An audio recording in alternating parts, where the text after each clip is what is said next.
بسم اللہ الرحمن الرحیم اللہم صلی علی سیدنا مولانا محمد وعلی آل سیدنا و مولانا محمد وبارک وسلم۔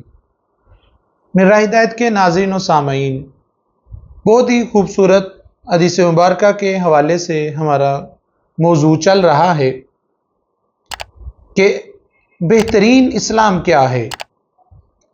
تو جتنے بھی برے اعمال ہیں جو پچھلی نشست میں بھی ہم نے ذکر کیا، تو ان کا تعلق انہی چیزوں کے ساتھ ہے جس سے ہمیں منع کیا کہ ہم وہی کر رہے ہیں۔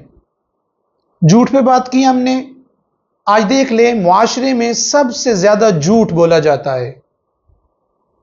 کوئی خوف ہی نہیں ہے، کوئی خطرہ ہی نہیں ہے، کوئی اس وحدہ لا شریک کو منہ دکھانا ہے یہ سوچ ہی نہیں ہے۔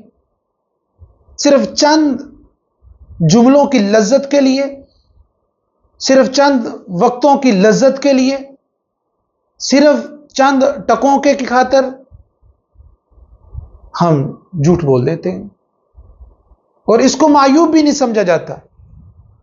حالانکہ جھوٹ جھوٹ ہے، چاہے ہم مذاق میں بھی کریں وہ جھوٹ ہی ہے۔ لیکن ہمارے اندر یہ ایسا رچ بس گیا ہے کہ جس طرح نفس ہماری سانسوں میں اور ہماری شریانوں میں گردش کرتا ہے، یہ جھوٹ بھی ہمارے وجود کا ایک لازمی حصہ بن چکا ہے۔ پھر طرح طرح کی باتیں سننے کو ملتی ہیں، بھی سچا بندہ سروائیو کیسے کرے گا، بھی اس کی زندگی کیا ہوگی، بھی کیا ہو جائے گا، کچھ بھی نہیں ہوگا،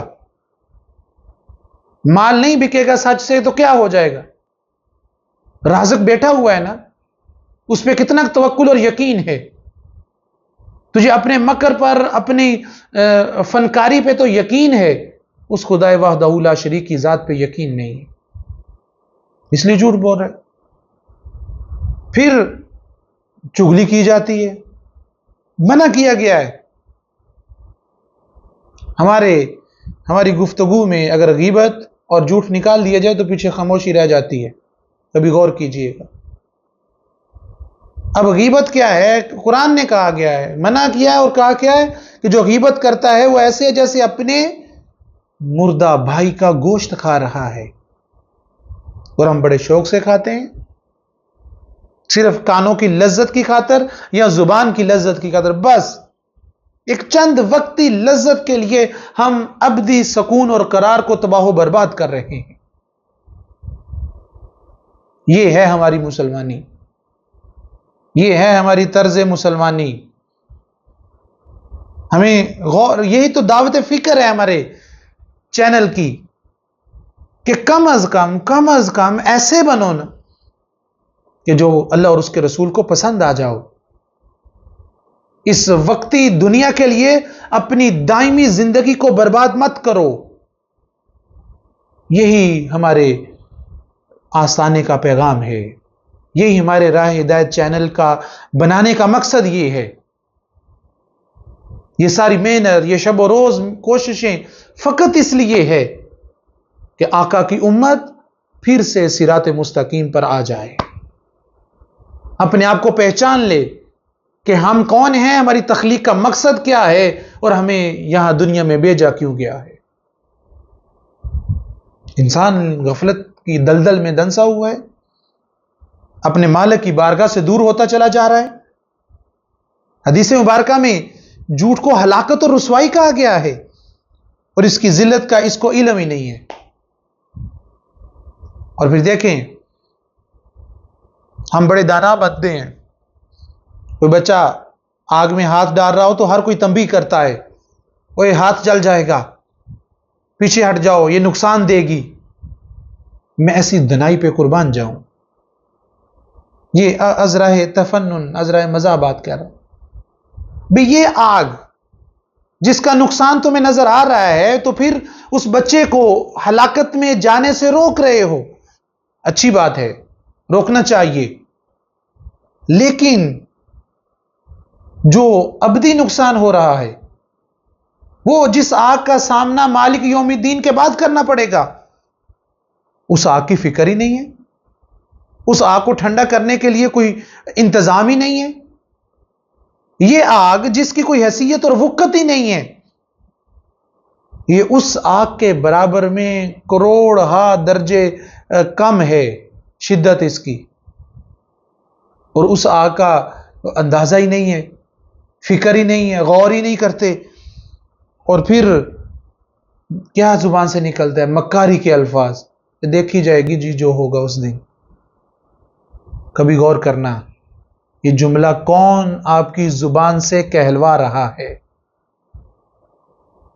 وہ مالک یوم الدین، وہ تو نہیں ایسا چاہے گا کہ میرا بندہ کل میرے سامنے رسوا ہو، اسے ذلت کا سامنا کرنا پڑے، اسے خاری کا سامنا کرنا پڑے، شرمندگی کا سامنا کرنا پڑے، وہ تو نہیں چاہتا۔ تو جو رسوا کروانا چاہ رہا ہے ہم اس کے پیچھے چل رہے ہیں۔ اس نے تو عزت کا تاج، سرداری کا تاج، افضلیت کا تاج اور سب سے اعلیٰ و عرفہ بنا کے تجھے کائنات میں بھیجا۔ حق تو یہ ہے نا کہ جس طرح کا بنا کے بھیجا، جس طرح کے آئے تھے، گناہوں سے بالکل اجلے، پاک، صاف ستھرے، منزہ، طاہر، اسی طرح دوبارہ اس کی طرف لوٹ کے جائیں۔ جب آتے ہیں اس وقت دامن ہر قسم کی علائش سے پاک ہوتا ہے، تو کیا جاتے ہوئے بھی یہ کام ہے؟ تو پھر ابھی تو ہم اسلام پہ پورا نہیں اتر رہے، اگر ایمان کی بات ہے تو ایمان سے پھر امانت دار آتا ہے۔ امانت دار اسے کہا جاتا ہے جو من و عن چیز دوسرے کے سپرد کر دیتا ہے، کہ جس طرح یہ وجود اس نے ہمیں دیا ہم اسی طرح یہ وجود اس کے سپرد کر رہے ہیں، لیکن چونکہ وہ ابھی آنکھوں کے سامنے نہیں ہے تو اس لیے پھر اس کا خوف بھی نہیں ہے۔ تو یہ بولنے کی جو جرت پیدا ہو رہی ہے، کبھی غور کرنا کہ یہ کون ہے۔ ظاہری بات ہے یہ شیطان کے پیروکار ہے، اور سب سے پہلے اس کے خلاف، اس کے حکم کے خلاف جانے کی جس نے جرت کی تھی وہ شیطان ہی تھا۔ جب اس نے کہا تھا نا سجدہ کرو، تو سب سے پہلا انکار جو ہوا وہ اس نے کیا۔ تو آج ہم بھی ہر روز اس کی آیتوں کا انکار نہیں کر رہے، اس کے احکامات کا انکار نہیں کر رہے۔ وہی سرکار نے بڑے خوبصورت انداز میں فرمایا، بیٹا دونوں پہلو آپ کے سامنے رکھ دیے ہیں، اب دیکھ لو کہ کس پہلو پر، کس راستے پہ چل رہے ہو۔ اس کا ترجمان بن کے جو انعامات کی بارش کرتا ہے، جس طرح وہ کائنات کا تمہیں مالک و مختار بناتا ہے، اور جس طرح تم پہ انعامات کی بارش کرتا ہے، مشاہدات کی بارش کرتا ہے، انوار تجلیات میں آپ کو غوطہ زن کرتا ہے، وہ پہلو بھی آپ کے سامنے ہے۔ اور اس کے برعکس اگر تم اس کے ترجمان نہیں ہو تو پھر جو ذلت، خواری، پشیمانی اور ندامت کا سامنا کرنا پڑتا ہے وہ بھی تمہارے سامنے ہے۔ اب تمہارے سامنے ہے، تمہارے اختیار میں ہے کہ تم کدھر جا رہے ہو، اور جو تم نے اختیار کیا اس اختیار پر وہ تم سے حساب لے گا۔ اس اختیار کے حوالے سے اگلی نشست میں ہم اپنی اس حدیث کو بڑے احسن طریقے سے کلوز کریں گے، وائنڈ اپ کریں گے۔